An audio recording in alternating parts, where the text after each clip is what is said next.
Kuya irrecha, ya irrecha.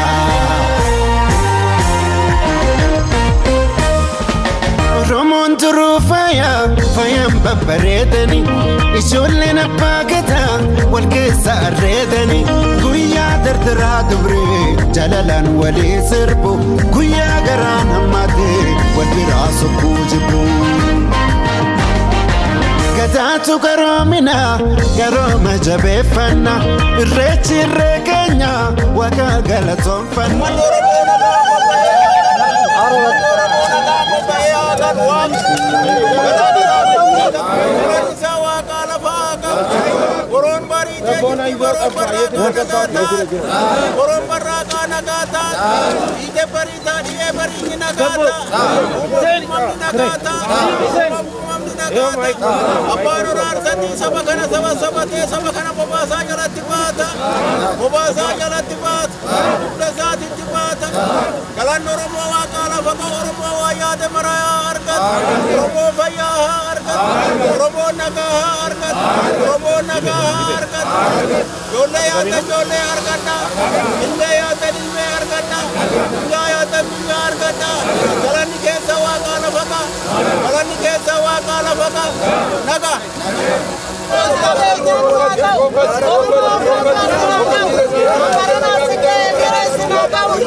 Handura bakia como colubokia arralle na boji sabada la chongia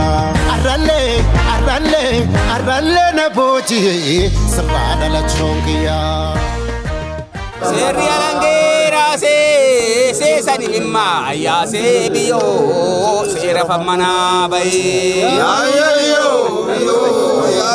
da nabi da famana biyo ya biya chafe tuma abiyo sera famana bai ya biyo ya biya da nabi sera famana bai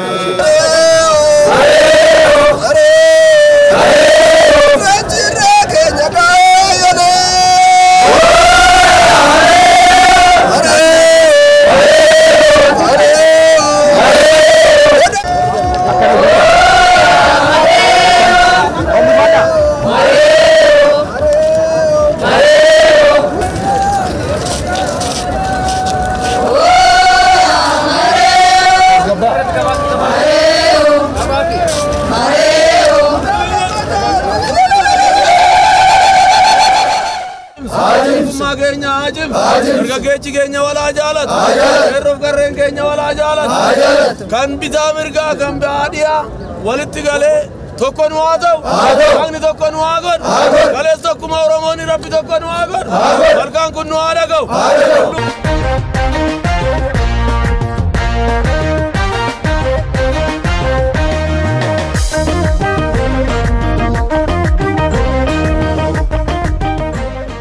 በእውነት ኢሬቻ ማለት በጣም የምስጋና ቦታ ነው በጣም ኢሬቻ ማለት የዳሴን ግድብን ገድበን ፈጽመን ጨርሰን ይሄንን ኢሬቻን በማድረሳችን እጅግ በጣም ደስታ ይሰማኛል ኢሬቻ ማለት ነው ሰፊ ባህላዊ አገራዊ ባህል ስለሆነ እጅግ በጣም የሚመሰገን ምንደሰትበትና ምንቆራበት ነው ልክ ነው ማለት ኢሬቻ ማለት ያው ክረምትን በጣም ክረምትን አልፈን ወደ ብርሃን ወጣንበት ስለሆነ እንግዲህ ለኦሮሞ ማለት ልዩ መገለጫ ነው ኢሬቻ ማለት ለኦሮሞ ትልቅ ቦታ ታሪካዊ የሆነ መግለጽ በጣም ይከብዳል ያው እንግዲህ ኢሬቻን ሁላችሁም ታውቃላችሁ እና ኢሬቻ ይሄ ነው በጣም ደስ የሚል ነው ኢሬቻ እንኳን ለ2018 ኢሬቻ በሰላም አደረሰን እናንተንም በጣም አመሰግናለሁ ኢሬቻ አኩማ ኦሮሞቲቱ tokkofa ayyaana oromoo kan jedhamu irreecha oromoo bira darbeemmoo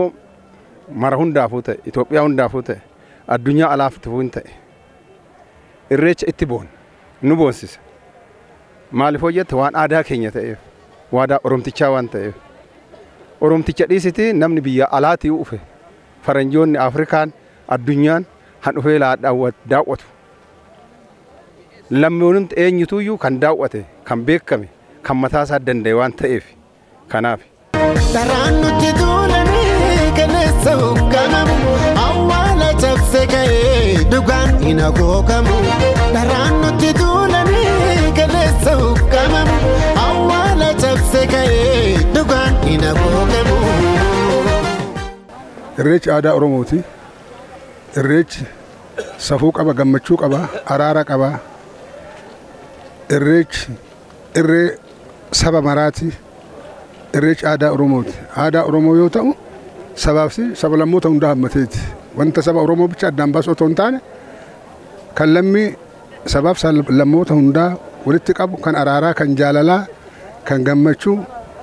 Namni wallollee yoo jiraate irreecha irratti bara irreechaa corroqa gannaa bahee birrattoo bahu irreecha irratti wal araarfata. Kan lubbuu jeesallee itti gammadee wal araarfata. Baga kanaan nu gahe, baga kanaan si gahe, araarri nuufaa bu'u, barri bara gammachuu, bara jaalalaa nuufaa ta'u, habaaboo birraatiin kan nu geesse galanni si haa ga'u jedha. Oromoon kanaan galatoonfata. Kanaan irreecha kanarratti gammachuu ofii ibsa.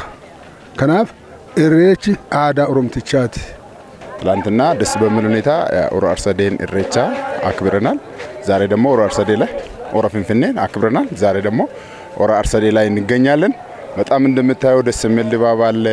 በጣም ደስ የሚል የህዝቡ ንቅናቄ፣ የባህላዊ ልብሱ፣ ሁሉ ነገሩ ደስ የሚል ነው። በጣም ደስ ብሎናል። እንኳን አብሮ አደረሰን ለመላ ኢትዮጵያዊ ህዝብ በሙሉ።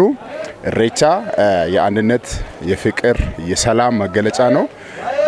ኦሮሞ ህዝብ ከጥንት ጀምሮ የሚከናወንበት የገዳ ስርዓት ውስጥ አንዱ የሆነው ትልቁ ኢሬቻ ነው። እሱ ምንድነው? እግዚአብሔር ከጨለማ ወደ ብርሃን ስላወጣን ከአስፈሪው ክረምት ዝናብ፣ ዶፍ፣ ጎርፍ ሁሉ እግዚአብሔር ጠብቆን ደግሞ አሻግሮናልና ለዚህ እግዚአብሔርን ፈጣሪን እናመሰግናለን በማለት ነው እንጂ ሌላ ምንም ባዕድ አምልኮ ወይም የተለያየ አምልኮ መገለጫ ስርዓት መገለጫ አይደለም። ስለዚህ ይሄው ለዚህ እኛም ከዛ ድረስ ለማክበር መተናል። ከፈን ሃሮፍኒ ኮኒ ከፈን አደት ከፈን ገመቹት ከፈን ገመቹ ይብሱ ከፈን ጃላላ ይብሱ ከፈን አዳ ኦሮሞማ ይብሱ አዳ ኦሮሞማት አዳ ኢሬቻ ሰቦን ኦሮምቲች ባየራ ኦሮሞን ኦሮምቲች ታየ አዳ አዳዳ ቀባ አዳ ጉጂ አዳ ቦረና አዳ ጂሌ አናቱ ለመሰደኒ ባየራ ከባይ እንጀራ ኩን አካ አዳ ኡፊትት ኡፈቴባ አካ አዳ ናኖ ኢሳቲት ኡፈቴባ ኢልሞ ኦሮምቲቻ ጋራ ጋራ ከንጅሩ አዳ ኡፊ ከበጀ ባህሊ ኡፊ ከናፍ ከፈን አዳ ኢሳ ኡፈቴባ ስርነ ገመቹ ኢሳ ኢተከናለለባ ከናም ቤክሲሳ ባህላዊ ለዚህ ባህል ጥልቅ የመረዳት ነገር ነው የሚያሳየው። ምክንያቱም በየአመቱ አዳዲስ የዲዛይን ልብሶች ነው የምናየው። እኛ እንኳን ዘንድሮውን ለብሰን እንደዚህ በጓደኞቻችን 10 እንሆናለን ለብሰን የመጣ ነው። ልዩ ዲዛይን ነው፣ ያልተለበሰ ነው። ዘንድሮ ብቻ ነው ታየው። አሁንም ለየት የሚል ነገር ነው መጣው። ይሄ ምንድነው? ዲዛይነሮቻችን ራሱ በጣም አምሯቸው እንደሰፋ ለስራ በጣም እንተነሳሱ እንደሆኑ ይሄን ነው የሚያሳየው። ይሄ ባህሉንም ካልቸሩንም እያደገ እየተስፋፋ መምጣቱ ነው የሚገልጸውና ይሄ በጣም ደስ የሚል ነው። ይሄ ብቻ አይደለም፣ ልዩ ልዩ በዓል አልባሳቶች ይታያሉ፣ በዓል መገለጫዎች አሉ። ደስ የሚል ሁኔታ ነው አለው። በጣም ደስ ብሎናል። ይሄ ደግሞ ጎን ለጎን ለዲዛይነሮች ራሱ የስራ እድል የፈጠረበት ብዙ ዲዛይነሮች የስራ እድላቸው የስራ እንጀራቸው የተከፈተው ባህላችንም ደግሞ ጎልቶ የሚያሳይበት ነገር ነውና እኛ በጣም ደስ ብሎናል። የሮኑት ሞቱለ ረኮሰረኮዳት የሮኑት ሞቱለ ረኮሰረኮዳት ረቸት ደብኔ ዱካም በትቴብት ረቸት ደብኔ ዱካም በትቴብት